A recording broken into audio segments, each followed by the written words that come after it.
हाँ जी भाई, तो सभी को गुड इवनिंग, शुभ संध्या, राम राम, ओम नमः शिवाय। और आप सभी को आज महाशिवरात्रि पर्व की बहुत बहुत हार्दिक शुभकामनाएं। तो प्यारे मित्रों, आप सभी एक बार जुड़ जाइए और ऑल एग्जाम लाइव पर एक बार फिर से मैं आपका बहुत बहुत हार्दिक स्वागत करता हूं। और मैं हूं आपके साथ राजेंद्र प्रसाद स्वामी। और आज हम चर्चा करेंगे राजस्थान के संत एवं संप्रदाय के बारे में। तो यहाँ पर देखिए, आपको ये डिजिटल बोर्ड दिख रहा होगा। हाँ जी भाई, कुछ विद्यार्थी जुड़ चुके हैं। बिश्नोई बॉय, हाँ जी, गुड इवनिंग भाई, सभी को शुभ संध्या, राम राम, नमस्कार। एक बार आप सभी जुड़ जाइए और वीडियो को शेयर कर दीजिए। हाँ जी भाई, तो सभी को राम राम। देखिए भाई, तो आज हम बात करेंगे संत एवं संप्रदाय की जो महत्वपूर्ण प्रश्नोत्तरी रहने वाली है उसके बारे में। आज संत एवं संप्रदाय की महत्वपूर्ण प्रश्नोत्तरी, तो इनके बारे में आज हम देखेंगे भाई।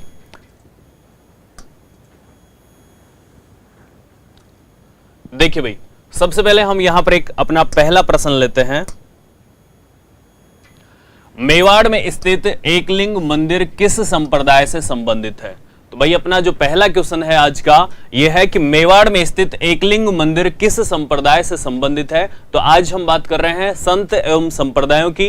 तो यहां पर अपना पहला क्वेश्चन आता है कि मेवाड़ में स्थित जो एकलिंग जी मंदिर है उसके बारे में आपको कुछ आभास भी हो रहा होगा, कुछ महसूस भी कर पा रहे होंगे कि हम कौन से एकलिंग जी मंदिर की बात कर रहे हैं।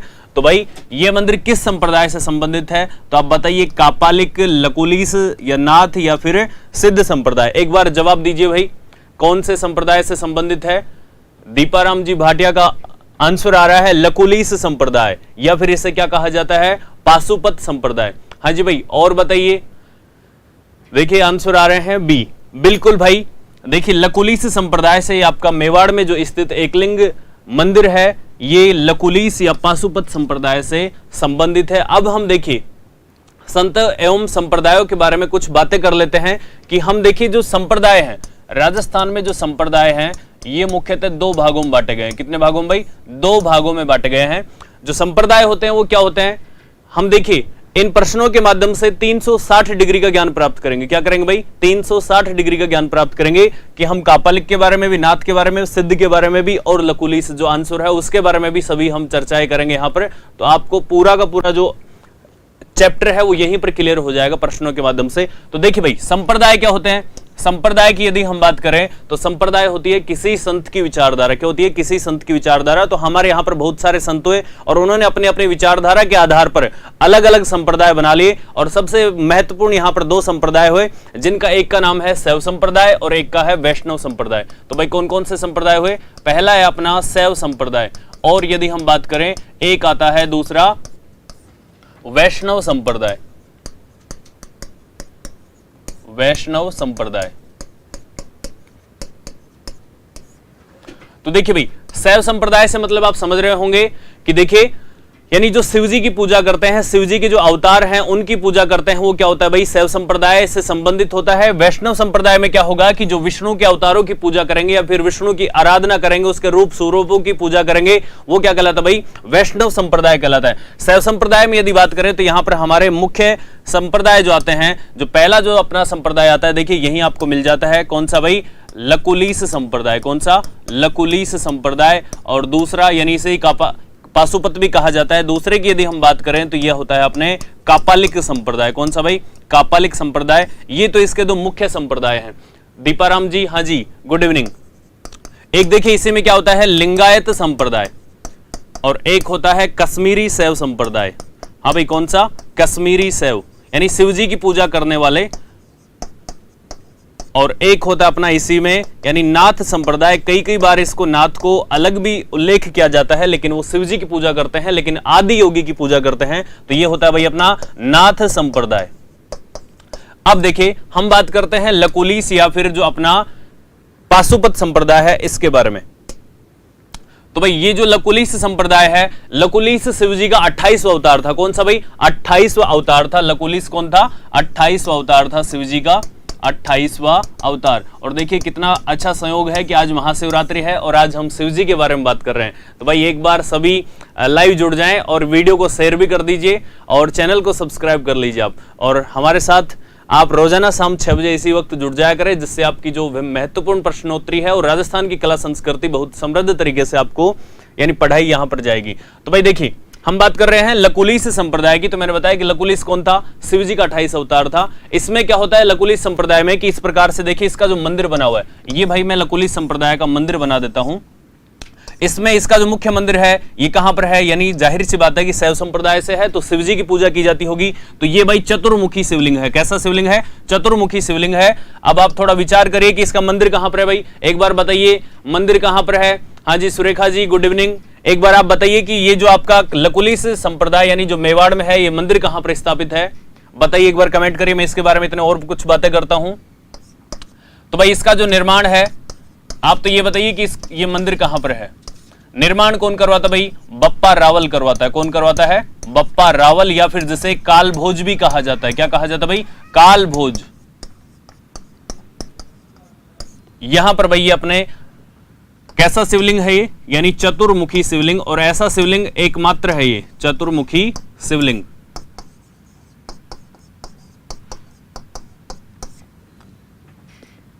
हाँ जी भाई, तो देखिए ये जो मंदिर है अपना, ये कहां पर है, कैलाशपुरी उदयपुर में है। कहां पर है, कैलाशपुरी उदयपुर। कैलाशपुरी उदयपुर में आपका ये मंदिर स्थापित है।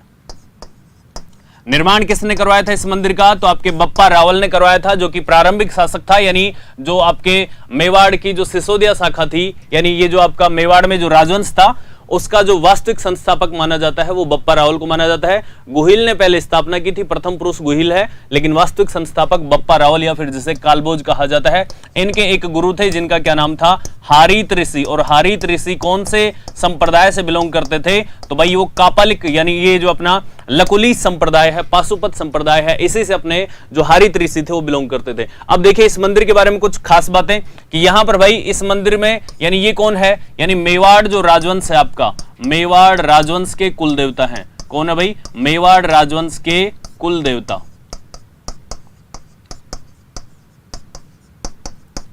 आप बोलेंगे सर मंदिर पढ़ाने लग गए, मंदिर नहीं भाई, इसमें क्या है कि जो संप्रदाय हैं उनमें मंदिरों की पूजा की जाती है। यानी जैसे मान लीजिए कोई संत है, अब देखिए जैसे कि कापालिक संप्रदाय होगा, अपने लिंगायत होगा, नाथ संप्रदाय होगा, तो इनमें भी क्या है कि ये मंदिर स्थापित करेंगे तभी तो लोगों को पता चलेगा कि ये जो पीठ है ये किसकी है।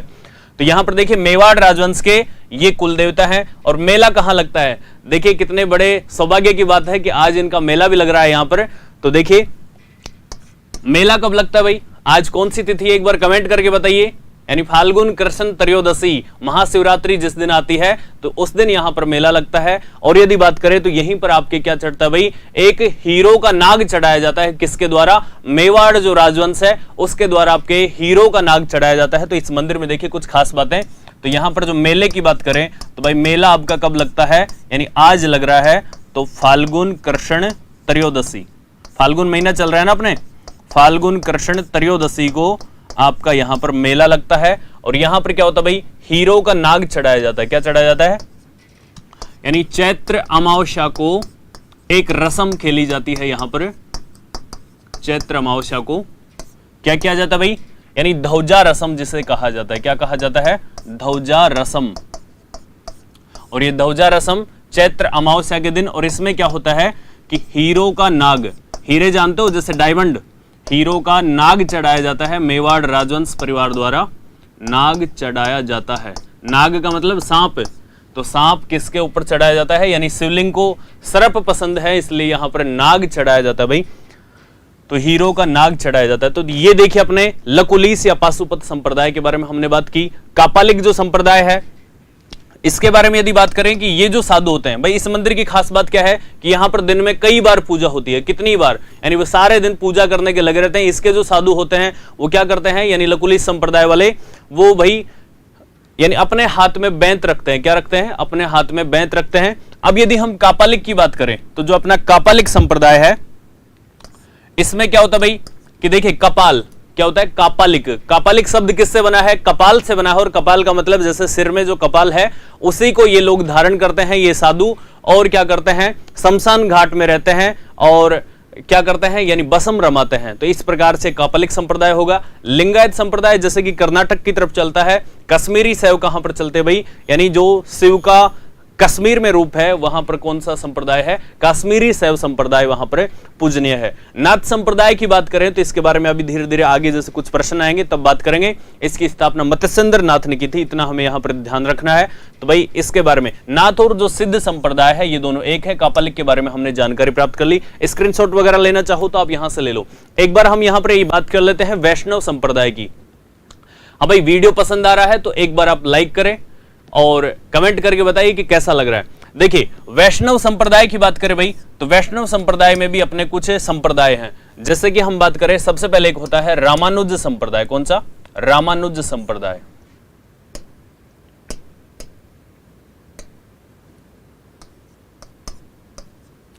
तो भाई एक है अपने रामानुज संप्रदाय, दूसरा है यहां पर रामानंदी, एक है भाई अपने गौड़ीय संप्रदाय। कौन सा है? गौड़ीय।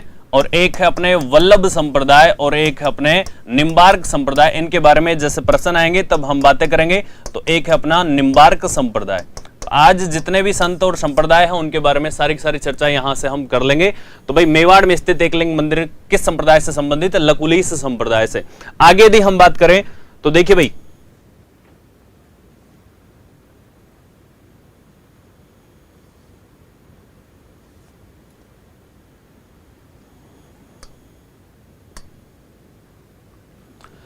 देखिए दूसरा प्रश्न यहां पर आता है अपने नाथ द्वारा भगवान, यानी नाथ द्वारा में भगवान कृष्ण को मानने वाले किस संप्रदाय का महत्वपूर्ण धार्मिक केंद्र है? नाथ द्वारा में भगवान कृष्ण को मानने वाले किस संप्रदाय का महत्वपूर्ण धार्मिक केंद्र है? हाँ जी भाई, जवाब दीजिए आप फटाफट से। भाई जवाब दीजिए, यानी कौन से संप्रदाय से वहां पर जो मंदिर बना हुआ है भगवान श्री कृष्ण का, वो कौन से संप्रदाय का है? तो यहां पर शंकराचार्य या फिर रामानंदाचार्य या फिर वल्लभाचार्य या फिर नाथ संप्रदाय। बताइए भाई कौन सा संप्रदाय से बिलोंग करता है? अब देखिए भाई, यहां पर हम इनके बारे में बात करें तो सबसे पहले देखिए नाथ द्वारा में, भाई नाथ द्वारा कहां पर है? राजसमंद में है। हाँ जी, 2C बिल्कुल वल्लभाचार्य, यानी वल्लभ संप्रदाय है। और स्थापना किसने की थी? वल्लभाचार्य की, यानी वल्लभ संप्रदाय की अपने वल्लभाचार्य ने की थी। तो कौन सा संप्रदाय बनाया था इन्होंने? वल्लभ संप्रदाय बनाया था। क्या कौन सा संप्रदाय बनाया था भाई? वल्लभ संप्रदाय बनाया था। और इसी संप्रदाय को क्या कहा जाता है? यानी पुष्टि मार्गीय संप्रदाय भी कहा जाता है। कौन सा भाई? पुष्टि मार्गीय। इसमें क्या होता है कि जब भगवान की कृपा हो जाती है ना तब वो बोलते हैं कि पुष्टि हो गई। क्या होगी? पुष्टि हो गई। तो पुष्टि मार्गीय संप्रदाय कौन सा है भाई अपना? ये वल्लभ संप्रदाय। यहां तक कंप्लीट। अब देखिए हम कुछ बातें कर लेते हैं इनको आगे बढ़ाते हुए। तो देखिए भाई, जो शंकराचार्य है, इनको क्या जाता है कि इनको यानी भक्ति आंदोलन के प्रणेता जो माने जाते हैं वो कौन है भाई? अपने शंकराचार्य हैं, यानी जिन्हें आदि देव भी कहा जाता है। आदि गुरु शंकराचार्य की उपाधि दी गई है, क्योंकि जब हमारे भारतवर्ष में जो धार्मिक आस्थाएं थी वो बिल्कुल विलुप्त के कगार पर थी। लोगों का ध्यान यानी अपने धार्मिक जो महत्वपूर्ण चिन्ह होते हैं उनकी तरफ नहीं था, और ऐसे वैसे उल्टे पुल्टे काम या फिर मान लीजिए बिल्कुल सुनने की अवस्था में चला गया था अपना जो हिंदू धर्म है या फिर वैष्णव धर्म। उस समय कौन होते हैं? शंकराचार्य आते हैं और इस देश को जागृत करते हैं, इसकी आत्मा को, और फिर से यहां पर जो आध्यात्मिकता का भाव है वो उसमें पैदा करते हैं। तो वो कौन थे भाई? आदि गुरु शंकराचार्य। यानी यदि हम बात करें भक्ति आंदोलन के प्रणेता, तो भाई भक्ति आंदोलन के प्रणेता कौन है? भक्ति आंदोलन के प्रणेता साउथ से थे ये। तो फिर इनके भाई क्या होता है कि जैसे कुछ शिष्य होते हैं, क्या होते हैं? शिष्य होते हैं। शंकराचार्य का एक शिष्य होता है कौन? यमुनाचार्य। और इसने क्या किया फिर? वैष्णव धर्म का प्रतिपादन किया। किसका धर्म का? वैष्णव धर्म का प्रतिपादन किया भाई। कौन से धर्म का? वैष्णव धर्म का। अब देखिए वैष्णव धर्म का प्रतिपादन यमुनाचार्य ने किया, और फिर क्या होता है कि वैष्णव धर्म को आगे बढ़ाने के लिए यमुनाचार्य का एक शिष्य होता है, क्या नाम होता है जिसका? रामानंदाचार्य। यानी रामानुज होता है, फिर रामानुज का जो शिष्य होता है वो रामानंद होता है। और रामानंद ने क्या किया कि रामानंदाचार्य या फिर जो रामानंदी संप्रदाय है इसकी स्थापना की भाई। तो यहां पर ये कुछ बातें हैं, हम उनको यहां पर क्लियर कर लेते हैं। फिर यहां पर इसी संप्रदाय से यानी वैष्णव संप्रदाय से ही अपने वल्लभाचार्य आते हैं, जो कि देखिए मैंने क्या बताया कि वैष्णव संप्रदाय क्या है कि भगवान विष्णु के अवतारों की, रूपों की, स्वरूपों की, प्रकारों की पूजा करने वाला संप्रदाय कौन सा होता है? वैष्णव संप्रदाय होता है। और जो आपके जो वल्लभाचार्य हैं, इस संप्रदाय में किसकी? भगवान कृष्ण की पूजा। तो भगवान कृष्ण किसके अवतार हैं? यानी विष्णु के अवतार हैं। इसलिए भाई जो वल्लभाचार्य ने वल्लभ संप्रदाय की स्थापना की, जिसमें श्री कृष्ण भगवान की पूजा की जाती है। नाथ संप्रदाय के बारे में बात करें तो भाई जो नाथ संप्रदाय है, अभी वल्लभाचार्य संप्रदाय के बारे में बातें करेंगे, पहले हम थोड़ा सा नाथ संप्रदाय के बारे में जान लेते हैं। तो यहां पर देखिए भाई, जो नाथ संप्रदाय है इसकी स्थापना कौन करता है? अपने मत्स्येंद्र नाथ करता है। कौन करता है? मत्स्येंद्र नाथ अपने नाथ संप्रदाय की स्थापना करता है। और यदि बात करें मत्स्येंद्र नाथ के भाई 2 शिष्य होते हैं। कितने शिष्य होते हैं? 2 शिष्य होते हैं। एक होता है जालंधर नाथ, क्या नाम होता है भाई? जालंधर नाथ। और एक होता है गोरखनाथ। गोरखनाथ और जालंधरनाथ। अब देखिए जो जालंधरनाथ है, इसका जो मंदिर है, यानी इसने जो तपस्या की वो कहां पर की भाई? इसने तपस्या की यानी सिरे मंदिर जालौर में। कहां पर भाई? इसने जो अपना तपस्या स्थल बनाया तो ये कहां पर है? सिरे मंदिर जालौर में। और फिर जो गोरखनाथ है, इनके जो एक शिष्य हुआ जिनका क्या नाम था? भर्तृ। और भर्तृ आप सभी जानते हैं, यानी भर्तृ बहुत अच्छा शिष्य हुआ जिसने की यानी अलवर में इसका क्या है भाई? भर्तृ का धूणा है, तपस्या स्थल है, समाधि है। तो यहां पर भाई आपका नाथ संप्रदाय इस प्रकार से क्लियर हो गया। इसकी नाथ संप्रदाय की 2 पीठ है। कितनी पीठ है भाई? 2 पीठ है। देखिए पहली पीठ कहां पर है? अपने पुष्कर में है। कहां पर भाई? पुष्कर नागौर में पड़ता है, वहां पर इसकी पहली पीठ है। और दूसरी पीठ कहां पर है? दूसरी पीठ है जोधपुर में, महामंदिर जोधपुर में। तो इस प्रकार से 2 पीठ है। आगे जैसे इनके बारे में फिर से चर्चा करेंगे। अब देखिए भाई जो वल्लभाचार्य था ये कहां से था? दक्षिणी भारत से था। तो आपने एक नाम सुना होगा कृष्णदेवराय। क्या नाम सुना होगा? विजयनगर साम्राज्य का एक राजा था जिसका नाम था कृष्णदेवराय। और यानी कृष्णदेवराय और तेनालीराम की आपने कहानियां भी सुनी होगी। तो वही कृष्णदेवराय उसके क्या थे? ये गुरु थे वल्लभाचार्य, यानी दक्षिणी भारत में उसके गुरु थे। फिर क्या होता है कि भाई ये वृंदावन आते हैं। कहां पर आते हैं? वृंदावन आते हैं। और वृंदावन में क्या करते हैं? एक मंदिर बनाते हैं। क्या करते हैं? एक मंदिर बनाते हैं। अब भाई कमेंट करके बताइए कैसा लग रहा है आपको, कितनी और जानकारी देनी है या फिर कुछ ज्यादा हो रही है? इस प्रकार से बताइए, क्योंकि आप सोच रहे होंगे अभी तो 2 ही प्रश्न हुए हैं। भाई सारे के सारे संत और संप्रदाय आज क्लियर हो जाएंगे आपके, यानी प्रश्नों के माध्यम से। तो देखिए वल्लभाचार्य ने क्या किया कि यहां वृंदावन में श्रीनाथ जी का मंदिर बनवाया। क्या बनवाया भाई? श्रीनाथ जी मंदिर बनवाया। और ये कहां पर है? वृंदावन में। कहां पर बनवाया भाई? वृंदावन में। उसी समय क्या हुआ कि ये तो बनवा के चले गए। 1669 ईस्वी में कौन आता है? आपका एक खतरनाक मुगल आक्रांत आता है जिसका नाम है औरंगजेब। उसने कसम खा रखी थी कि हिंदुस्तान में जितने भी मंदिर हैं उनको मैं तोड़ डालूंगा, नष्ट कर डालूंगा, नेस्ता नाबूद कर दूंगा। तो भाई उसने आदेश पारित कर दिया 1669 ईस्वी में कि जितने भी मंदिर हैं हिंदुस्तान में सबको तोड़ डालो, आग लगा डालो। तो इस प्रकार की जैसे ही फरमान जारी हुआ तो उसकी जो मुगल सेना थी वो टूट पड़ी सारे के सारे मंदिरों पर। और जाहिर सी बात है कि मंदिरों का टूटने का जो क्रम था उसमें सबसे पहले वृंदावन में, जैसे कि वृंदावन श्री कृष्ण की नगरी थी, तो यहां पर बहुत सारे मंदिर थे, यानी एक अपनी सांस्कृतिक राजधानी भी थी, मंदिरों की राजधानी भी हम कह सकते हैं, तो कोई अतिशयोक्ति नहीं होगी। तो यहां पर श्रीनाथ जी का जो मंदिर था इसको भी भाई तोड़ा गया। और इस समय यहां पर जो मूर्ति थी श्री कृष्ण जी की, उसको कौन लेकर आते हैं? एक तो होता है अपने दामोदर दास। क्या नाम होता है? दामोदर दास। और एक का नाम होता है गोपाल दास। ये दोनों लोग लेकर आ गए। और कहां पर आ गए? राजस्थान में भागे भागे आ गए। और यहां पर उस समय क्या थे कि 2 टक्कर वाले शासक थे, जिसका नाम था एक तो जोधपुर मारवाड़ से जसवंत सिंह, और एक अपना महाराणा प्रताप का वंशज मेवाड़ से राज सिंह यहां शासन कर रहे थे। और इन दोनों ने औरंगजेब की नाक में दम कर रखा था, यानी इन्होंने कह रखा था कि तुम जितने मंदिर तोड़ोगे हम उतनी मस्जिदें तोड़ेंगे। तो भाई इस प्रकार से इनकी बातें चल रही थी। तो वो लोग यहां पर यानी कदमखंडी गांव जोधपुर में इस मंदिर को यानी मूर्ति को लेकर के पहुंच गए। भाई कहां पहुंच गए? कदमखंडी एक गांव है। और कदमखंडी कहां पर है? अपने जोधपुर में। 3 साल तक बेचारे भटकते रहे, इनको किसी ने शरण नहीं दी। बाद में राज सिंह को पता चला, क्योंकि जो जसवंत सिंह थे, अब देखिए विडंबना देखिए कि जसवंत सिंह कहां गए हुए थे, यानी दक्षिणी भारत में अभियानों पर गए हुए थे। और किसका अभियान? अभियान भी औरंगजेब के कर रहे थे, है ना। तो देखिए इससे बड़ी क्या विडंबना होगी कि अपने मंदिर टूट रहे हैं और हम उसी के लिए काम कर रहे हैं।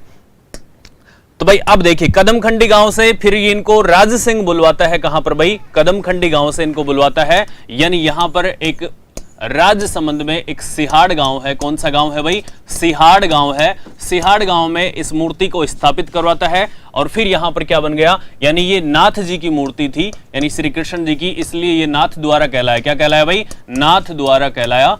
और किसकी मूर्ति थी भाई? श्रीनाथ जी की मूर्ति।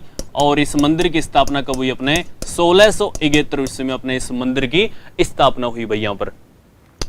उसके बाद क्या होता है कि मंदिर में, अब देखिए मंदिर की कुछ पूजा पाठ के बारे में बात करें तो यहां पर दिन में 8 बार पूजा होती है। कितनी बार पूजा होती है भाई? 8 बार पूजा होती है। यहां पर देखिए कितनी बार पूजा होगी? 8 बार। 8 बार पूजा होती है। और यदि बात करें तो ये जो मूर्ति है कैसी है? बाल कृष्ण की मूर्ति है। कैसी मूर्ति है भाई? बाल कृष्ण की अपने मूर्ति है। तो इस प्रकार से देखिए आपके वल्लभाचार्य का, हाँ जी, कल्याण मदेरना जी, गुड इवनिंग सभी को भाई, गुड इवनिंग, राम राम और महाशिवरात्रि की बहुत बहुत हार्दिक शुभकामनाएं आपको। तो इस प्रकार से देखिए हमने वल्लभ संप्रदाय के बारे में पढ़ा। वल्लभ संप्रदाय की जो पीठ है वो कहां पर भाई? नाथ द्वारा राजसमंद में अपने वल्लभ संप्रदाय की पीठ। और कौन से धर्म से संबंधित है? यानी वैष्णव धर्म से अपने ये संबंधित है। तो एक बार स्क्रीनशॉट ले लीजिए। यहीं पर भाई क्या होता है कि यहां पर देखिए, यानी जो आपका अन्नकूट महोत्सव होता है ना, अन्नकूट महोत्सव जो कार्तिक शुक्ल फर्स्ट को आता है, यानी कार्तिक शुक्ल फर्स्ट को आता है, उस दिन क्या होता है कि यहां पर भीलों की लूट होती है। कहां? कौन से मंदिर में? कौन सा मंदिर भीलों की लूट के लिए प्रसिद्ध है? भीलों की लूट का मतलब होता है कि यहां पर जब अन्नकूट महोत्सव, अन्नकूट का मतलब जानते हो? अन्नकूट यानी अनाज का ढेर लगा दिया जाता है यहां पर, अन्नकूट।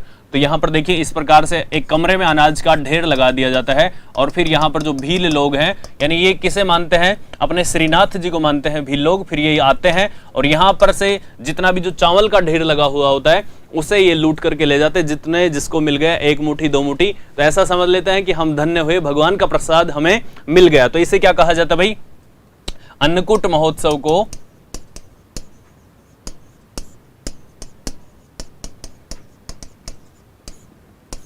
इसे भीलों की लूट कहा जाता है। क्या कहा जाता है भाई? भीलों की लूट। यानी गोवर्धन वाले दिन होता है दीपावली के बाद। तो इस प्रकार से देखिए भाई अपना नाथ द्वारा में भगवान श्री कृष्ण का जो मंदिर है वल्लभ संप्रदाय से संबंधित है। अब भाई वीडियो कैसा लग रहा है एक बार आप बताइए, कमेंट करके बताइए, लाइक कर दीजिए। अब देखिए स्क्रीनशॉट लेना चाहो तो आप यहां से ले सकते हो। आगे हम बढ़ते हैं भाई। तो देखिए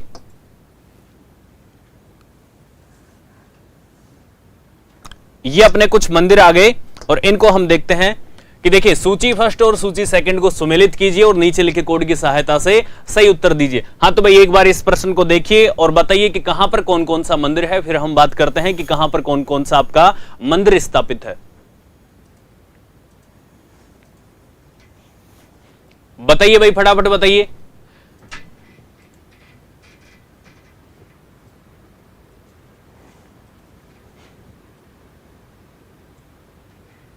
हाँ जी, तो देखिए भाई द्वारकाधीश का जो मंदिर है ये कहां पर है, श्रीनाथ जी का मंदिर कहां पर है। तो सबसे पहले हम श्रीनाथ जी से ही शुरू करते हैं। हाँ जी कल्याण जी धन्यवाद, आप ये आंसर बताइए एक बार कि श्रीनाथ जी का मंदिर कहां पर है। मैंने अभी आपको बताया कहां पर है भाई, नाथ द्वारा में आपका श्रीनाथ जी का मंदिर है। द्वारकाधीश जी का मंदिर कहां पर है, तो ये है भाई अपने कांकरोली राजसमंद में। नाथ द्वारा भी राजसमंद में, कांकरोली भी राजसमंद में। और यदि बात करें मथुराधीश जी का मंदिर कहां पर है, ये भाई अपने कोटा में है। कहां पर है, कोटा में है। गोविंद देव जी का मंदिर कहां पर है, तो ये हो जाएगा अपने जयपुर में। तो इस प्रकार से देखिए आपकी सारणी बन गई। अब यदि हम बात करें जो ये तीनों मंदिर हैं ये तो कौन से संप्रदाय से संबंधित है भाई, वैष्णव संप्रदाय से हैं, यानी वैष्णव संप्रदाय से ही हैं ये सारे के सारे मंदिर संबंधित। लेकिन यदि हम बात करें तो यहां पर गौड़ीय यानी जो गोविंद देव जी का मंदिर है ये जयपुर में स्थापित है और ये कौन से संप्रदाय से है, यानी गौड़ीय संप्रदाय से। कौन से संप्रदाय से भाई, गौड़ीय संप्रदाय से। लेकिन यदि इन तीनों मंदिरों की बात करें तो ये किससे संबंधित हैं, यानी अभी हमने बात की थी। हाँ जी गोविंद देव जी जयपुर, कैलाश जी गुड इवनिंग, माफाराम 111। अच्छा इसमें एक वाला ऑप्शन बन रहा अपने। तो देखिए भाई पहले से आपका 4th आंसर बन गया और दूसरे से दूसरा और तीसरे से अपना पहला। बिल्कुल भाई अपना पहला कूट इसमें बन रहा है। तो तो यहां तक अपना कंप्लीट। देखिए भाई, ये जो है मैंने अभी जो पिछला प्रश्न करवाया था आपको कि वल्लभाचार्य ने, यानी वल्लभ जो संप्रदाय है उसके आपके मंदिर है, और वल्लभ संप्रदाय की पूरे भारतवर्ष में 7 पीठ है, जिनमें राजस्थान में कितनी पीठ है भाई? 5 पीठ है, जिसमें से आपकी देखिए 3 पीठ तो हमने यहां पर देख ली।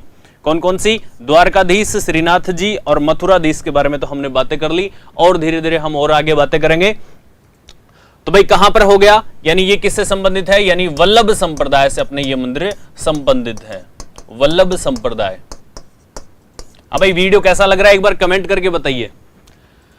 स्क्रीनशॉट वगैरह लेना चाहो तो ले लीजिए भाई। अब देखिए आगे हम बात करते हैं।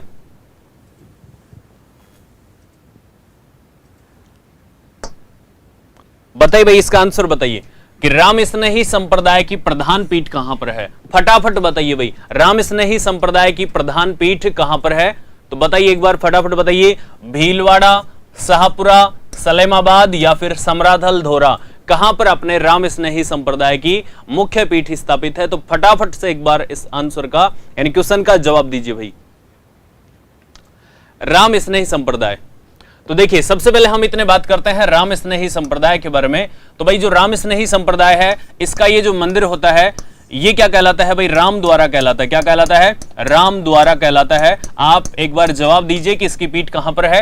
राम द्वारा कहलाता है, और इसे क्या कहा जाता है? राम निवास धाम कहा जाता है। क्या कहा जाता है भाई? राम निवास धाम कहा जाता है। और यदि हम बात करें इस मंदिर की जो स्थापना की थी वो किसने की थी? यानी इस पीठ की रामचरण जी ने की थी। किसने की थी भाई? रामचरण जी ने। और रामस्नेही संप्रदाय की स्थापना भी किसने की थी? रामस्नेही ने की थी।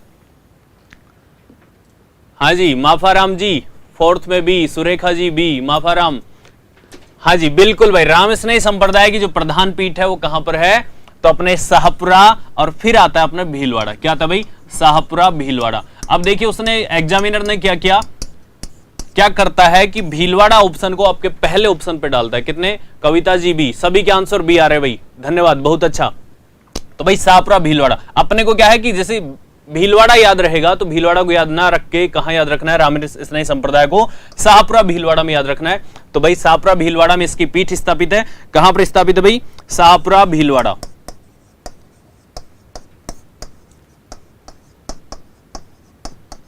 तो ये जो मंदिर होते हैं इन्हें क्या कहा जाता है भाई? अपने राम द्वारा कहा जाता है, और इसे राम निवास धाम कहा जाता है। जो राम निवास धाम कहां पर है? शाहपुरा भीलवाड़ा में है। और स्थापना किसने की थी? रामचरण जी ने की थी। और यहां पर भाई क्या होता है? यानी समाधि होती है। किसकी समाधि? रामचरण जी की। किसकी समाधि है भाई? रामचरण जी की आपके यहां पर समाधि है। अब भाई जो रामस्नेही संप्रदाय है इसके बारे में यदि हम बातें करें तो देखिए रामस्नेही संप्रदाय की कुल 4 पीठ है राजस्थान में। कितनी पीठ है भाई? 4 पीठ है। पहली पीठ के बारे में हमने बात कर ली, शाहपुरा भीलवाड़ा है।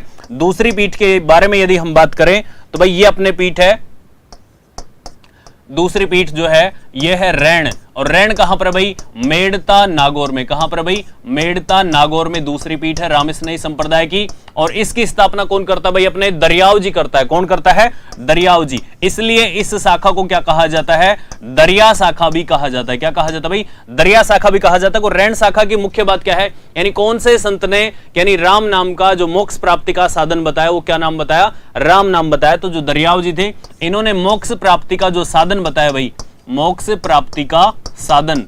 तो मोक्ष प्राप्ति का साधन क्या बताया इसने? राम नाम। क्या बताया भाई? राम नाम बताया। और राम नाम से क्या मतलब निकाला?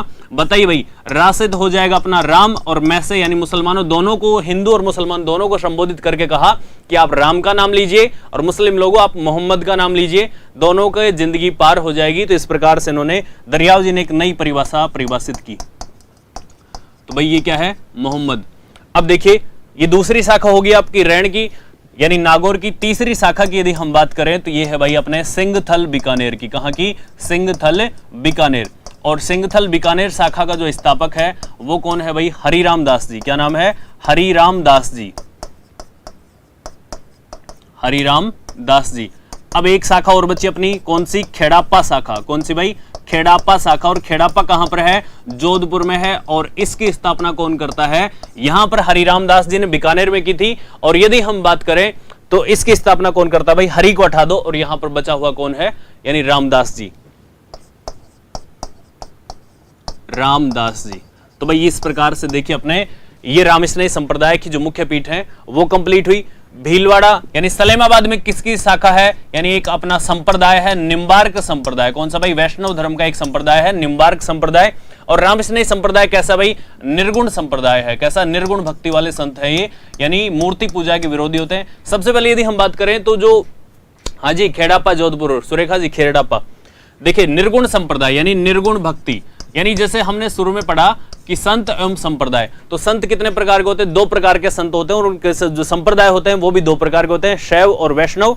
अब यदि हम बात करें कि देखिए एक होता अपने सगुण संप्रदाय, ये जो हम पढ़ रहे थे ये हम सगुण संप्रदाय पढ़ रहे थे, लेकिन यदि हम बात करें अब रामस्नेही संप्रदाय की, तो ये कैसा संप्रदाय है, निर्गुण संप्रदाय है, निर्गुण भक्ति वाले। सगुण में क्या होता है कि सगुण में ऐसे संतों की बात की गई है जो कि यानी ईश्वर को साकार रूप में पूजते हैं और मूर्ति पूजा करते हैं। क्या करते हैं भाई, मूर्ति पूजा करते हैं। निर्गुण में यानी निर्गुण भक्ति ऐसे करते हैं कि यानी ईश्वर को निराकार रूप में पूजते हैं और मूर्ति पूजा के विरोधी होते हैं। विरोधी का मतलब अब यहां से ऐसे नहीं है कि जैसे मुगल काल में चलता था कि मंदिरों को तोड़ देना, आदिवादी यानी उनको नष्ट कर देना, ऐसा कुछ नहीं है। यानी इनको कोई मतलब नहीं है, इनको मतलब था कि हम यानी मूर्ति पूजा में विश्वास नहीं करते, बस इतना इनका मतलब होता है। तो भाई इस प्रकार से देखिए रामस्नेही संप्रदाय राम को मानते हैं, लेकिन किस रूप में, राम को बिल्कुल सरल रूप में मानते हैं, यानी उसकी प्रेम से पूजा किया जाता है इस संप्रदाय में। तो अपने भाई ये हो गया। सलेमाबाद में किसकी है, निम्बार्क की, जो कि कैसा है, अपना वैष्णव संप्रदाय है। कैसा भाई, वैष्णव संप्रदाय है। समराथल धोरा में यानी जाम्बोजी जो थे, इन्होंने यहां पर क्या थी, ज्ञान प्राप्ति की थी, और जो अपना बिश्नोई धर्म है उसकी यहां पर स्थापना की थी समराथल धोरा में। तो भाई आगे हम बढ़े, एक बार स्क्रीनशॉट वगैरह लेना चाहो तो आप यहां से ले सकते हो। अब देखिए रामस्नेही संप्रदाय में क्या होता है भाई, यहां पर एक फूलडोल मेला लगता है। क्या लगता है, फूलडोल मेला लगता है शाहपुरा भीलवाड़ा में। और फूलडोल मेला कब लगता है भाई, धुलंडी को। और धुलंडी कब आती है, यानी अभी आपके होली आ रही है, और होली से यानी आपका जो चैत्र आता है, धुलंडी कब पड़ जाती भाई, चैत्र महीने में पड़ जाती है। तो चैत्र का जो एकम से पंचमी तिथि है तब तक आपका जो फूलडोल उत्सव चलता है यहां पर शाहपुरा भीलवाड़ा में।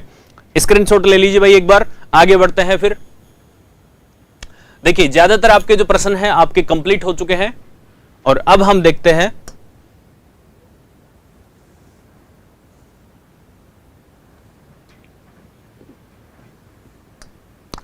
हाँ भाई, इस प्रश्न का जवाब दीजिए। सन्यासियों के सुल्तान के उपनाम से किसे जाना जाता है, तो सन्यासियों के सुल्तान के उपनाम से किसे जाना जाता है, बताइए भाई एक बार जवाब दीजिए।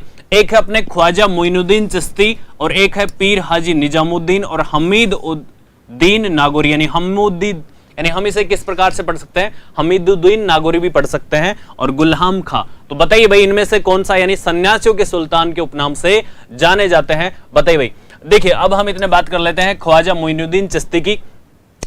तो भाई ये जो ख्वाजा मोइनुद्दीन चिश्ती थे यानी 1192 ईस्वी में, कब आए थे भाई, 1192 ईस्वी में किसके साथ आए थे, यानी मोहम्मद गोरी के साथ आए थे, और पृथ्वीराज सेकंड को युद्ध में हराने में, यानी पृथ्वीराज थर्ड को युद्ध में हराने में मोहम्मद गोरी की मदद की थी। और उस समय क्या थे, ये संत थे, और यहां पर अजमेर में आकर के इन्होंने क्या किया कि यहां पर अपनी एक पीठ स्थापित की, और जिसे चिश्तिया संप्रदाय कहा जाता है, यानी चिश्ती इनके जो नाम के पीछे लग रहा है यानी चिश्ती। तो यहां पर इन्होंने क्या किया, चिश्तिया संप्रदाय स्थापित किया। कहां पर भाई, अजमेर में। इनकी जैसे कई पीठ होती हैं, कई प्रकार के ये संप्रदाय होते हैं इनमें, चिश्तिया, सुहारावर्दी, और जैसे भोरा संप्रदाय आदि आदि कई प्रकार के इनमें ये सब होता है। हाँ भाई जवाब दीजिए इस प्रश्न का। फिर यदि आगे हम बात करें 1192 ईस्वी में आए थे, और फिर यदि बात करें किसके साथ आए थे भाई, मोहम्मद गोरी के साथ, मोहम्मद गोरी के साथ। अब देखिए सन्यासियों के सुल्तान किसे कहा जाता है, हमीदुद्दीन नागौरी को कहा जाता है। और इनकी जो यानी मस्जिद है वो कहां पर है भाई, नागौर में है इनकी मंदिर यानी मस्जिद। तो नागौर में किनकी मस्जिद है भाई, हमीदुद्दीन नागौरी को है। और हमीदुद्दीन नागौरी को सन्यासियों के सुल्तान किसने कहा, यह भी बहुत इंपॉर्टेंट है। तो ख्वाजा मोइनुद्दीन चिश्ती ने हमीदुद्दीन नागौरी को सन्यासियों के सुल्तान शब्द से सम्मानित किया। तो भाई यहां तक अपना कंप्लीट। अब यदि बात करें यानी इन्हें क्या कहा जाता है, और जो ख्वाजा मोइनुद्दीन चिश्ती हैं इनको भी एक उपाधि धारण यानी उपाधि प्रदान की गई है, यानी उल फतूह, या क्या कहा जाता है, यानी ख्वाजा मोइनुद्दीन चिश्ती को मोहम्मद गोरी ने एक उपाधि से सम्मानित किया कि देखिए यानी जिस प्रकार से सन्यासियों के सुल्तान किसे सम्मानित किया गया? हमीदुद्दीन को। और उसी प्रकार से यानी जो हिंद का जो सुल्तान है वो किसे सम्मानित किया गया? मोहम्मद गौरी ने। तो ये अपने ख्वाजा मोइनुद्दीन चिश्ती को मोहम्मद गौरी ने बताया कि जो मोहम्मद यानी जो अपना ख्वाजा मोइनुद्दीन चिश्ती है ये क्या है? हिंद के सुल्तान की उपाधि प्राप्त की। भाई स्क्रीनशॉट वगैरह कुछ लेना चाहो तो आप यहां से ले सकते हो। आगे दे हम बात करें तो देखिए आगे प्रश्न में बढ़ते हैं कि सापरा भीलवाड़ा में जिस संप्रदाय की पीठ स्थित है वह है। तो भाई बताइए, अभी हमने इसके बारे में चर्चा की थी। अब भाई कमेंट करके बताइए कैसा लग रहा है आपको, एक बार वीडियो को शेयर भी कर दीजिए। तो देखिए भाई, सापरा भीलवाड़ा में जिस संप्रदाय की पीठ स्थित है वह है। तो बताइए भाई कौन से संप्रदाय की पीठ स्थित है? अभी हमने बात की थी राम स्नेही संप्रदाय की। कौन सी संप्रदाय की पीठ स्थित है? राम स्नेही संप्रदाय की। निम्बार्क संप्रदाय कहां पर है? ये अपने निम्बार्क अजमेर में है। कहां पर है भाई? निम्बार्क अजमेर में। निम्बार्क संप्रदाय कहां पर है? निम्बार्क अजमेर में। वल्लभ संप्रदाय की यदि हमने बात की तो पूरे भारतवर्ष में 7 पीठ है। हाँ जी, छठे में डी, सुरेखा जी बिल्कुल, रामस्नेही संप्रदाय। वल्लभ संप्रदाय यानी मुख्यतः कहां पर इसका मंदिर? नाथ द्वारा में। कहां पर भाई? नाथ द्वारा में इसका मंदिर है।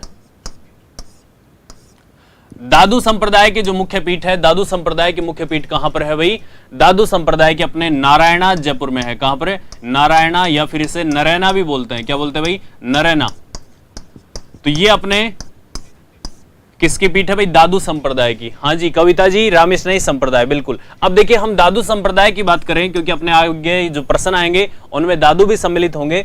तो दादू जी के बारे में बात करें तो भाई जो दादू जी हैं इन्हें क्या कहा जाता है? यानी हम बात करें दादूपंथी संप्रदाय की, तो दादू जी के बारे में बात करें तो इन्हें राजस्थान का कबीर कहा जाता है। क्यों कहा जाता है भाई? राजस्थान का कबीर कहा जाता है।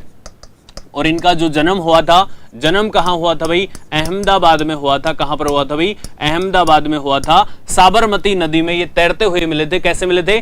तैरते हुए मिले थे। लोडीराम ब्राह्मण नामक एक व्यक्ति था, उसको ये तैरते हुए मिले थे। तैरते हुए मिलने की वजह से इन्हें राजस्थान का कबीर कहा गया, क्योंकि कबीर भी किसी जुलाहे को तैरते हुए मिले थे। उसके बाद में वो बड़े संत बन गए। इसी प्रकार से दादू जी भी तैरते हुए मिले और बाद में ये बड़े संत बन गए, इसलिए इन्हें क्या कहा जाता है? राजस्थान का कबीर कहा जाता है। और ये निर्गुण भक्ति मानते हैं, यानी भगवान के यानी पत्थरों में विश्वास ना करके कैसे करते हैं? यानी मूर्ति पूजा में विश्वास ना करके कैसे करते हैं? यानी निर्गुण भक्ति में विश्वास करते हैं भाई। अहमदाबाद में इनका जन्म हुआ, अहमदाबाद में। साबरमती नदी, कहां पर भाई? साबरमती नदी में। साबरमती नदी में तैरते हुए मिले।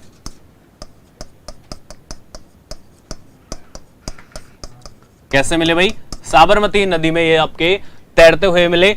यदि हम इनकी बात करें तो देखिए इनके जो मंदिर हैं दादू जी के, दादू जी का जो मंदिर है वो कहां पर है भाई? यहां पर है इनका मंदिर, नारायणा गांव में। कहां पर भाई? नारायणा में है। तो ये यहां पर इनका दादू जी का मंदिर हो गया। इनके कुछ शिष्य भी थे तो उनके बारे में हम आगे धीरे धीरे बातें करते रहेंगे। और इनके जो शिष्य थे उन्होंने भी अलग अलग संप्रदाय चलाए, तो उन सब के बारे में बात करेंगे। एक बार आप स्क्रीनशॉट लेना चाहो तो यहां से ले सकते हो भाई।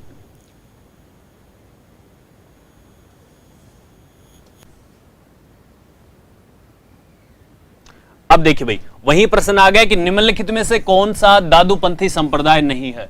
तो देखिए दादूपंथ के जो शिष्य थे इन्होंने अपने अपने संप्रदाय चलाए। तो सबसे पहले यदि हम बात करें कि एक है खालसा नागा, यानी ये कौन सा संप्रदाय है भाई? नागा संप्रदाय।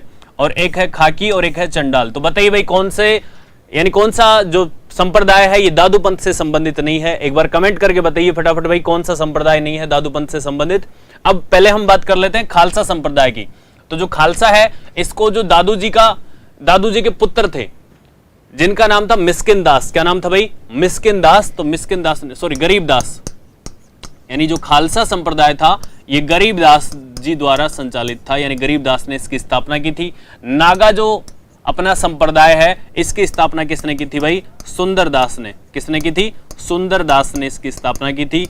और खाकी जो है, खाकी की स्थापना के बारे में हमें उल्लेख नहीं मिलते।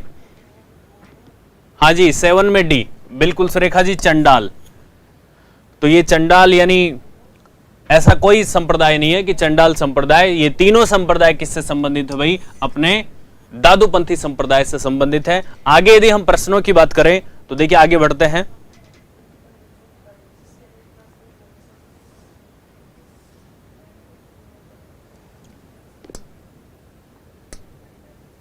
हाँ भाई देखिए आपके सामने फिर से एक नया प्रश्न है कि संत गुण सागर व नाम माला किस संत द्वारा रचित है। तो भाई बताइए भाई कौन से संत ने आपके संत गुण सागर व नाम माला की रचना की। अब देखिए हम संतों के बारे में बात कर लेते हैं। धन्ना जी के बारे में बात करें तो धन्ना जी कौन थे, यानी धन्ना जी जाट साम्राज्य से थे, यानी जाट जाति के थे। ये कि कौन सी जाति से थे, धन्ना जी जाट जाति से थे। और इनका जो जन्म हुआ वो कहां पर हुआ भाई, धुवन गांव टोंक में। कहां पर हुआ, धुवन गांव टोंक में इनका जन्म हुआ। और कहा जाता है कि इन्होंने भगवान श्री कृष्ण को अपने हाथों से भोजन करवाया। तो इस प्रकार से आपके धन्ना जी प्रचलित हुए। और यदि बात करें इनके जो भजन है भाई, सबसे इंपॉर्टेंट बात क्या है कि कौन से राजस्थान का वह संत कौन है जिसके जो भजन है वो आपके गुरु ग्रंथ साहिब में संग्रहित हैं। यानी पंजाबियों का या फिर जो सिखों का मुख्य धर्म ग्रंथ कौन है, गुरु ग्रंथ साहिब, उसमें राजस्थान का एकमात्र संत है जिसके आपके भजन सम्मिलित हैं। तो वो कौन है भाई, धन्ना जी जाट अपने जो संत है। भजन कहां सम्मिलित है भाई, गुरु ग्रंथ साहिब में, गुरु ग्रंथ साहिब में। दादू जी के बारे में अभी हमने हल्की सी बात की। अब और यदि बात करें तो इनने क्या किया कि भाई संत गुण सागर की जो रचना है इन्होंने दादू जी ने की, नाम माला की रचना भी इन्होंने की। और यदि हम बात करें दादूरा दुहा, क्या किया भाई, दादूरा दुहा, ये जो इनका ग्रंथ है इन्होंने लिखा। और कौन सी भाषा में लिखते थे दादू जी, यानी सदुकड़ी भाषा में। कौन सी भाई, सदुकड़ी भाषा, या फिर जिसे हम क्या कहें यानी ढूंढाड़ी भाषा में अपने क्या लिखते थे, ये ग्रंथ लिखा करते थे। कौन, दादू जी भाई। तो यहां पर देखिए पीपा जी की बात करें तो जो संत पीपा थे, संत पीपा की यदि हम बात करें तो भाई जो संत पीपा थे ये पहले एक राजा हुआ करते थे। इनका नाम क्या था, प्रताप सिंह खींची था। गागरोन झालावाड़ के अपने राजा हुआ करते थे। लेकिन जो रामानंद जी थे उनके संपर्क में आने से, यानी रामानंद जी और जो रैदास और तुलसीदास थे उनके संगत में आने से ये भी साधु बन गए। और फिर क्या हुआ भाई, इन्होंने सारा राजपाट त्याग दिया और फिर क्या किया, यानी लोगों को भक्ति भाव से जोड़ने का प्रयास कर दिया। और संत पीपा को क्या कहा जाता है, राजस्थान में निर्गुण भक्ति को बढ़ाने वाला संत कहा जाता है।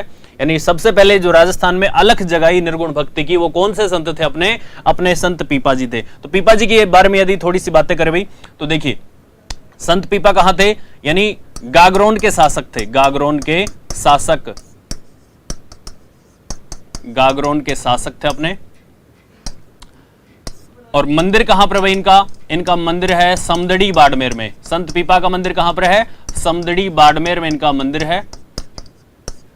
और यदि बात करें इनकी जो छतरी है, छतरी कहां पर है, तो छतरी की बात करें तो ये गागरोन दुर्ग में है भाई। कहां पर है, गागरोन दुर्ग में आपके इनकी छतरी है। और यदि बात करें तो इनकी जो गुफा है, गुफा कहां पर है, टोडा गांव टोंक में। कहां पर है, टोडा गांव टोंक में।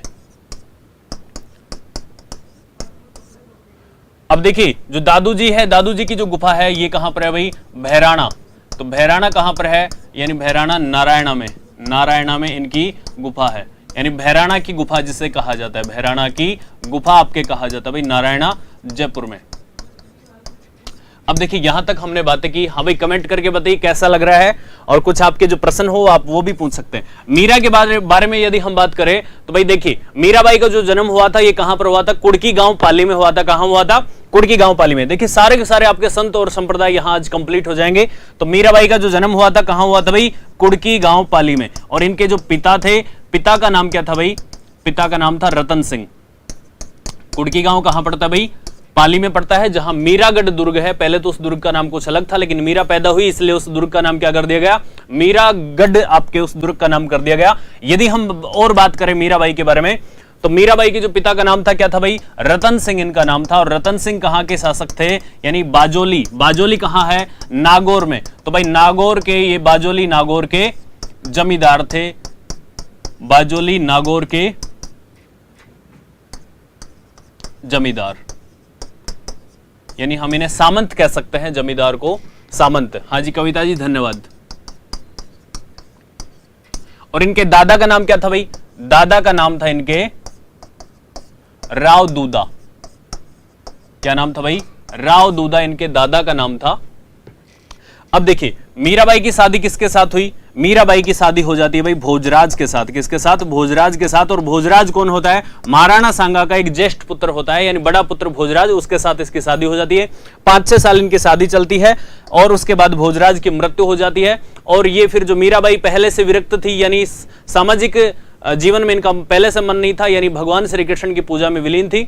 उसके बाद राणा सांगा ने इनके लिए वहां पर मंदिर बनवा दिया चित्तौड़गढ़ दुर्ग में। तो मीरा मंदिर कहां पर स्थापित है भाई? चित्तौड़गढ़ दुर्ग में आपका मीरा मंदिर स्थापित है। एक मंदिर। दूसरे मंदिर की बात करें तो एक मंदिर है इनका जगत शिरोमणि मंदिर, आपके आमेर में स्थापित है। एक मंदिर इनका कुड़की गांव पाली में। यहां पर इस प्रकार से 2-3 मंदिर आपको मिलते हैं। एक है आपके मेड़ता नागौर में, जैसे किसी दिन मंदिर पढ़ेंगे तब हम चर्चा करेंगे।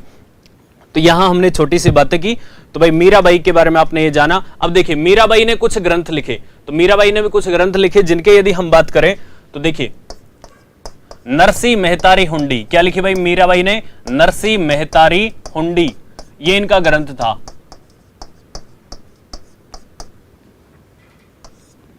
तो अब देखिए भाई आप इसका स्क्रीनशॉट ले लीजिए और अपना जो आंसर था संत गुण सागर व नाम माला किस संत द्वारा रचित है? तो दादू जी द्वारा, और दादू दुहा इनका दूसरा ग्रंथ एक मिलता है भाई।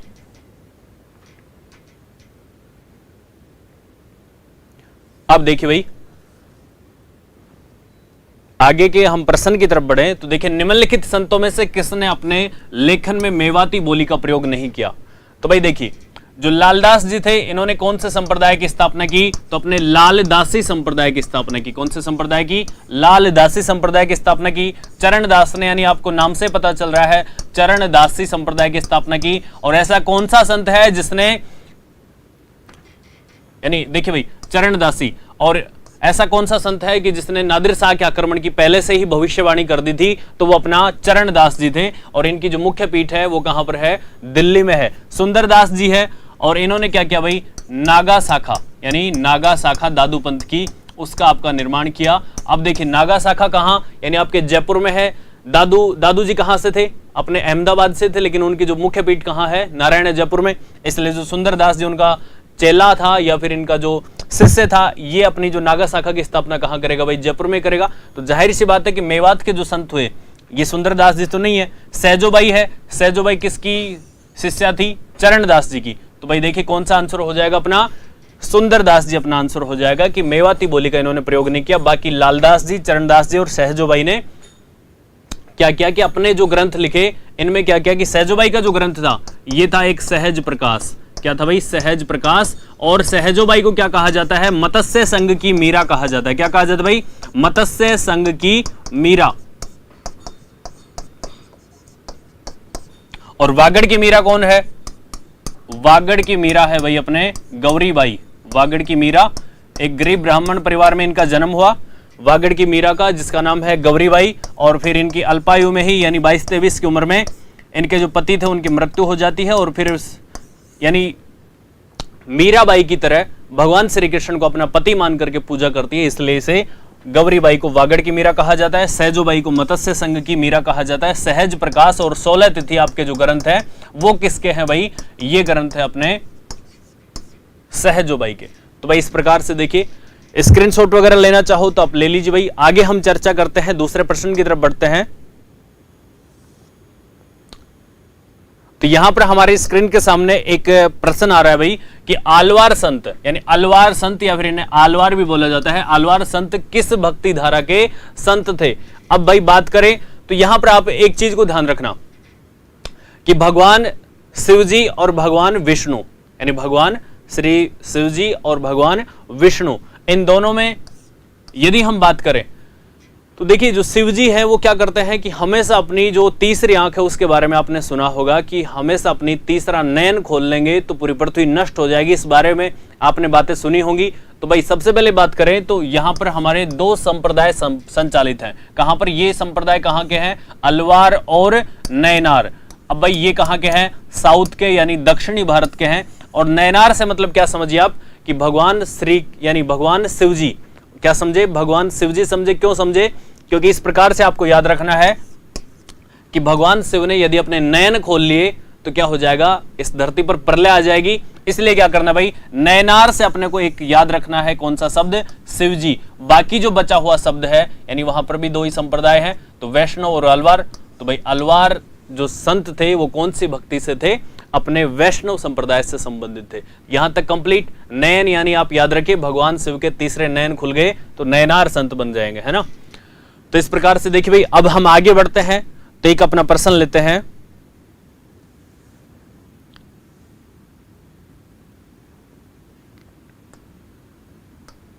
तो भाई देखिए, राजस्थान के प्रमुख संत तथा उनके द्वारा स्थापित संप्रदायों के संबंध में कौन सा युगम सही है। तो भाई बताइए, आंसर दीजिए फटाफट से कि कौन सा युगम सही है। तो मैं यहां पर बात करूं रामचरण जी की। तो भाई आपको देखिए, रामचरण जी के बारे में मैंने अभी आपको बताया कि इन्होंने कौन सी संप्रदाय की स्थापना की, तो राम स्नेही संप्रदाय की। तो इसलिए अपना पहला ऑप्शन तो बिल्कुल सटीक बन रहा है।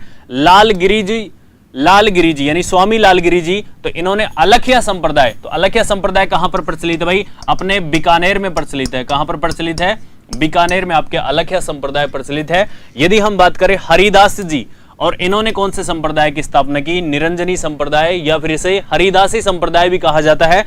और जो हरिदास जी थे इन्हें क्या कहा जाता है, इनका जन्म जो हुआ था भाई कापड़ोद नागौर में हुआ था, और इन्हें आधुनिक राजस्थान का वाल्मीकि कहा जाता है, क्योंकि ये ऐसे संत थे जो पहले डाकू थे, चोरी डकैती करते थे, लेकिन अपने जो राजस्थान में पंचपीर है एक हड़बूजी सांखला, उनके संपर्क में आने से इनकी स्थिति सुधरी, और फिर ये क्या किए कि डाकू से क्या बन जाते हैं भाई, संत बन जाते हैं। और इसलिए इनकी जो वाणियां है यानी हरिदास जीरी वाणिया नाम से इन्होंने ग्रंथ लिखा, और इसीलिए इन्हें क्या कहा जाता भाई, इन्हें कहा जाता है राजस्थान का वाल्मीकि। क्या कहा जाता भाई, राजस्थान का वाल्मीकि, या फिर आधुनिक युग का वाल्मीकि कौन है भाई, हरि सिंह जी सांखला। संत दास जी ने कौन से संप्रदाय की स्थापना की, तो गुदड़ संप्रदाय, और ये कहां पर है भाई, अपने दांतड़ा भीलवाड़ा में। कहां पर है भाई, दांतड़ा भीलवाड़ा।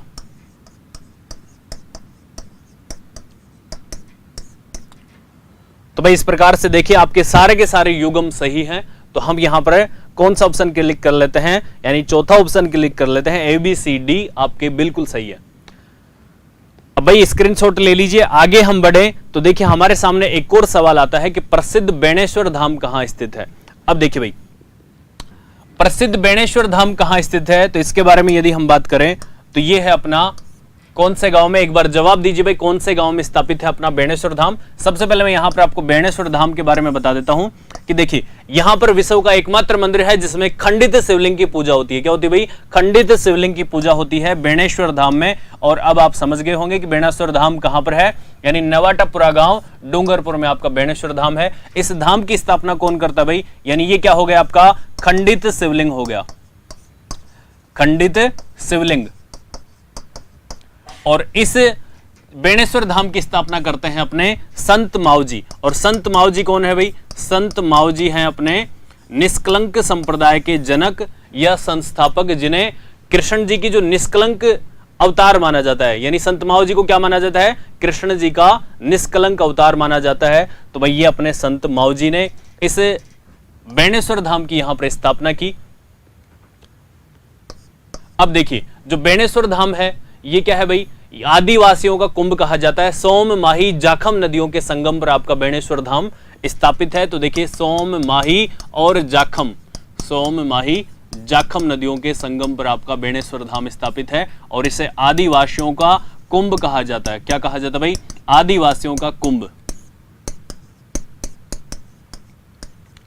और मेला कब लगता है, माघ पूर्णिमा को लगता है। कब लगता है भाई, माघ पूर्णिमा को आपका इसमें मेला लगता है बेणेश्वर धाम में। और खंडित शिवलिंग की पूजा की जाती है। और सर्वाधिक जो जाति आती है यहां पर कौन सी आती है भाई, भील जनजाति के लोग यहां पर आते हैं। बाकी सारी चीजें इसमें कुछ इंपॉर्टेंट नहीं है। सबसे बड़ी बात है कि बेणेश्वर धाम कहां स्थित है, तो नवाटापुरा गांव डूंगरपुर में। बस इतना ही हमें ध्यान रखना भाई। यहां तक कंप्लीट। हाँ भाई कमेंट करके बताइए आपको कैसा लग रहा है। अच्छा लग रहा है तो आप लाइक करिए, और यदि पसंद नहीं आ रहा तो स्वतंत्र हैं कि आप अनलाइक करें, डिसलाइक करें। अब देखिए भाई आगे हम एक और प्रश्न ले लेते हैं कि निम्न में से दादूपंथी संत कौन है। तो यहां इसका जवाब दीजिए भाई फटाफट। तो दादूपंथी संत कौन है भाई, जैसे ये जो रामदेव जी और गोगा जी हैं ये तो अपने पंचपीर होंगे, तो बिल्कुल भी अपने दादूपंथी संप्रदाय से बिलोंग नहीं करेंगे। जसनाथ जी हैं, ये जसनाथ जी कौन है भाई, जसनाथ जी ने कतरियासर बीकानेर में क्या किया, कि यहां पर जसनाथी संप्रदाय की स्थापना की, कत्रियासर बीकानेर। तो इन्होंने तो कौन सा संप्रदाय बना लिया भाई, खुद का ही स्कूल खोल लिया जसनाथी। हाँ जी, रज्जब जी। तो रज्जब जी कौन है, दादूपंथी संत है। और रज्जब जी का कहाँ के थे भाई, रज्जब जी के बारे में बात करें तो ये सांगानेर के पठान थे। और यानी राजस्थान का वह संत कौन सा है जो आजीवन दूल्हे के वेश में रहा, तो वो होता है भाई अपने कौन, रज्जब जी अपने आजीवन दूल्हे के वेश में रहे। क्योंकि ये जो दादू जी थे, हाँ जी भाई कौन थे, दादू जी थे, उनके ये शिष्य थे। और शिष्य होता क्या है कि एक बार इनकी शादी हो रही है, शादी तो एक बार ही होती है ना, तो एक बार यानी उस समय क्या होता है कि इनकी शादी हो रही होती है और फिर क्या करते हैं कि ये जा रहे होते हैं। उसी समय क्या होता है कि जो अपने दादू जी होते हैं वो अपना सत्संग कार्यक्रम चला रहे होते हैं, बारात थक गई होती है, ये बैठ जाते हैं दादू जी का प्रोग्राम सुनने के लिए। अब दादू जी ने ऐसे ऐसे डायलॉग मारे भाई कि बंदे का दिल पिघल गया और इन्होंने सारे वस्त्र उतार करके फेंक दिए, बोले कि मुझे शादी वादी नहीं करनी, मुझे तो संत बनना है। और दादू जी के भक्त हो गए। और इस प्रकार से भाई रज्जब जी सांगानेर से हैं और इनकी जो पीठ है वो भी सांगानेर से है। और आजीवन शेरवानी में रहे, क्योंकि उस समय इन्होंने वस्त्र पहन रखे थे शेरवानी, और ज्ञान किस में प्राप्त हुआ था, इनको शेरवानी पहने पहने हुआ। इसलिए क्या भाई अपने जो रज्जब जी हैं वो क्या कहलाते हैं, यानी दूल्हे के वेश में रहने वाले। तो आज हमने संत एवं संप्रदायों के बारे में बात की। तो आप सभी का भाई बहुत बहुत धन्यवाद। रोजाना शाम 6 बजे आप इसी वक्त जुड़ जाया करें। धन्यवाद।